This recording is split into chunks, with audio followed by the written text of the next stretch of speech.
자, 이제 본격적인 스토브 리그입니다.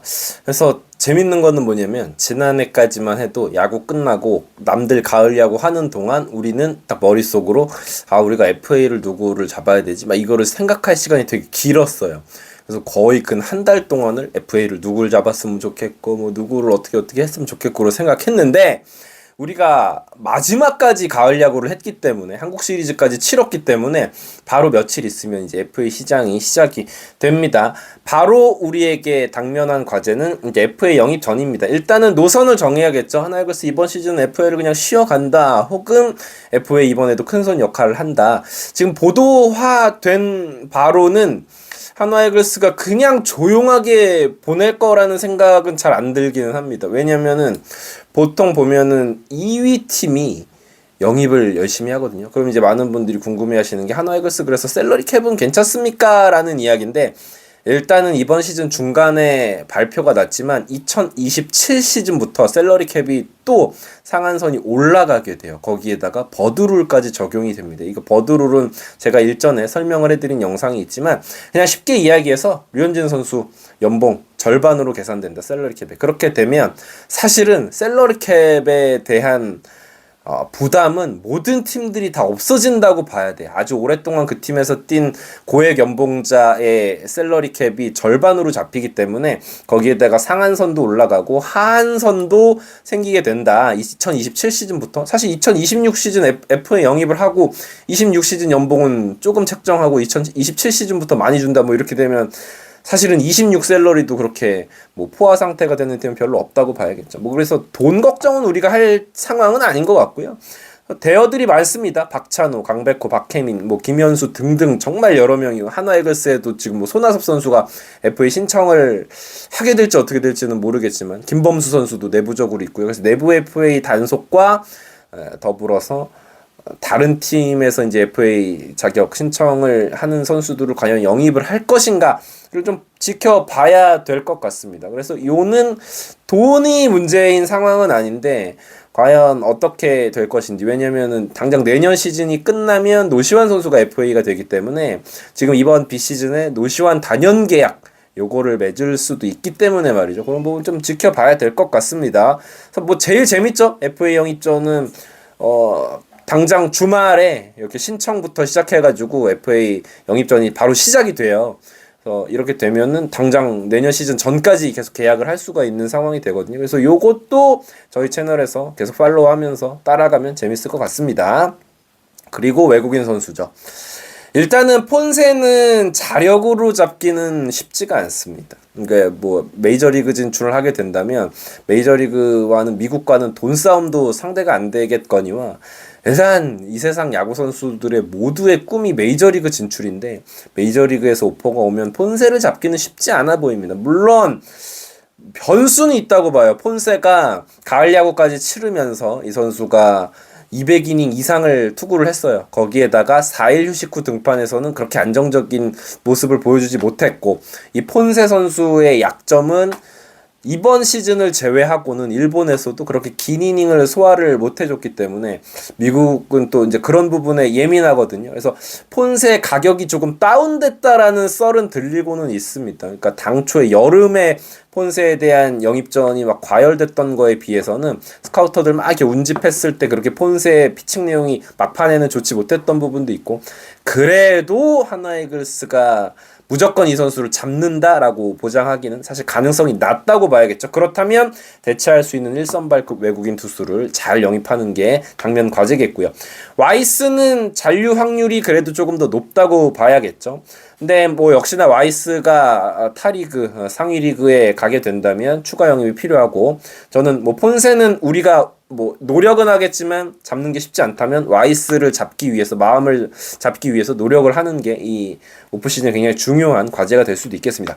리베라토 같은 경우에는, 리베라토 관련 재계약 해야 되나 말아야 되나 영상을 제가 따로 만들 텐데, 이 선수보다 유의미하게 더 좋은 성과를 낼 수 있는 확신이 있는 선수가 있다면 역시나 야수 쪽은 이제 빠르게 또 움직여서 알아봐야겠죠. 뭐 그렇습니다. 외국인 선수 재계약 역시나 겨울에 가장 중요한 일 중에 하나고요.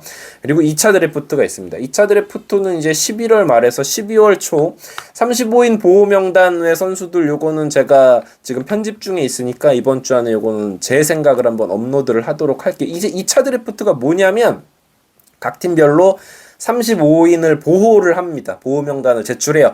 그러면 그 이외의 선수들을 가지고 10개 팀이 드래프트를 하는 거예요. 드래프트는 뭐 신인 드래프트와 동일하게 가장 성적이 안 좋았던 팀과 키우미어로즈, 두산 베어스, 기아 타이거즈 뭐 요런 순으로 가요. 그러니까 사실은 한화 이글스가 9순위잖아요. 2차 드래프트에서 9번 픽이기 때문에 좋은 선수를 데려오기는 쉽진 않은데 들려오는 소식통에 의하면 이번 2차 드래프트는 유망주들보다도 고액 연봉자들 한화 이글스로 따지면 뭐 안치홍 같은 선수들 각 팀별로 그런 선수들이 있거든요. 연봉은 많이 받는데 나이가 많고 팀에서 활용도가 좀 줄어든 선수들이 대거 풀릴 거라는 소식들이 들리고 있습니다. 자, 그래서 2차 드래프트도 저희 채널에서 뭐 이렇게 속보가 나오면 바로바로 다루도록 하겠습니다. 자, 그리고 오늘 좀 이야기를 해봤으면 하는 이 손혁단장 재계약에 관한 이야기입니다. 여러분들의 생각은 어떠신지 이거는 분명히 손혁단장에 관련한 댓글을 이렇게 하면은 많은 분들이 여기 부분에 대해서 설왕설래를 하실 거예요. 뭐 손혁단장은 재계약하면 안 된다라는 분들도 계실 거고 저 같은 경우는 그래요. 일단은 손혁단장은 유의미하게 성과를 낸 단장이다. 가을 야구에 진출을 시킨 단장이고 거기다가 더불어서 단장이 자주 바뀌는 거는 저는 그 팀의 방향성에 있어서 좋지 않다고 봅니다. 그래서 손혁단장이 그리고 있는 그림들이 있을 것이고 실제로 순위가 상승을 하고 있는 상황이에요.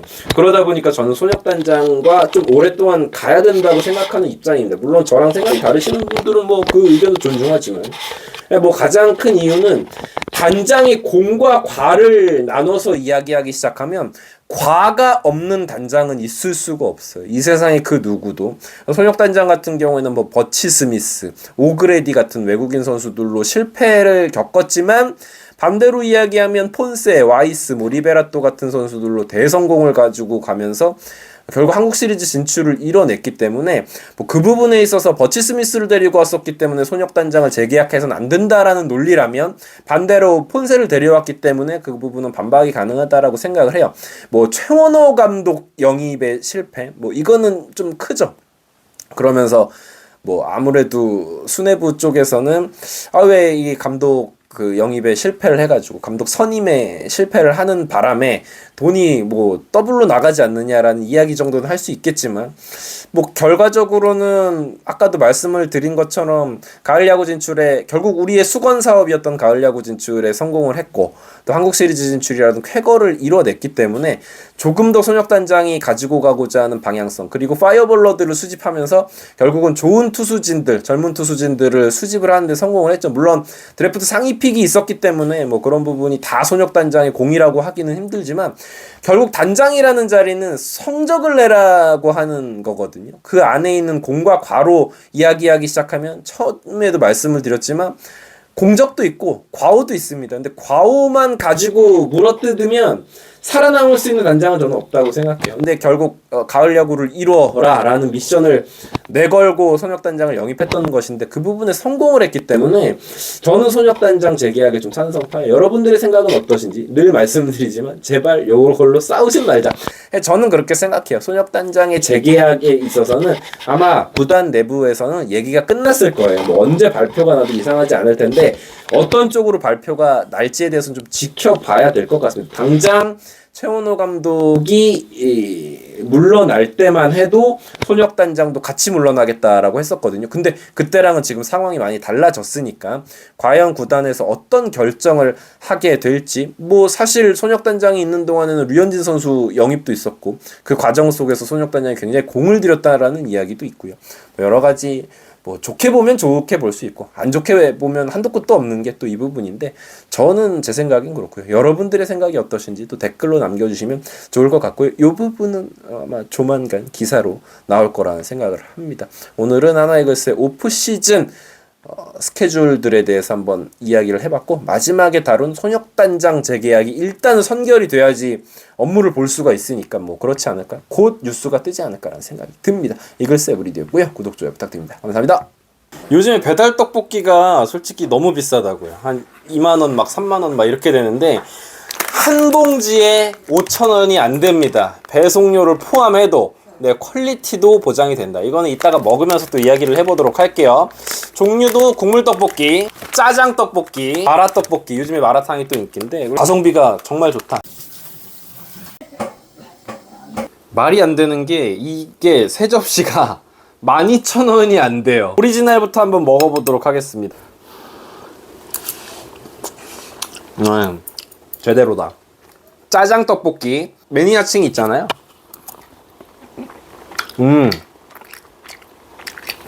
맛있다. 그리고 요즘 대세 마라맛. 저는 마라탕을 되게 좋아해가지고 와, 저는 이게 대박인 게 보통의 마라맛을 표방을 하면 흉내만 내거든요. 이 정통적인 마라맛이 딱 스며들어 있어요. 저는 그렇다 치는데, 그러면은 어른분들 입맛은 어떨지 60대 저희 장인어른 한번 모셔봤습니다. 아버님, 여기 오리지널 떡볶이 한번 먹어보도록 하겠습니다. 일반이니까 그냥 요거는 짜장? 마라. 냄새가 확 납니다. 여러분 걱정하지 말랍니다. 너무 맛있어요. 너도 한번 먹어볼래?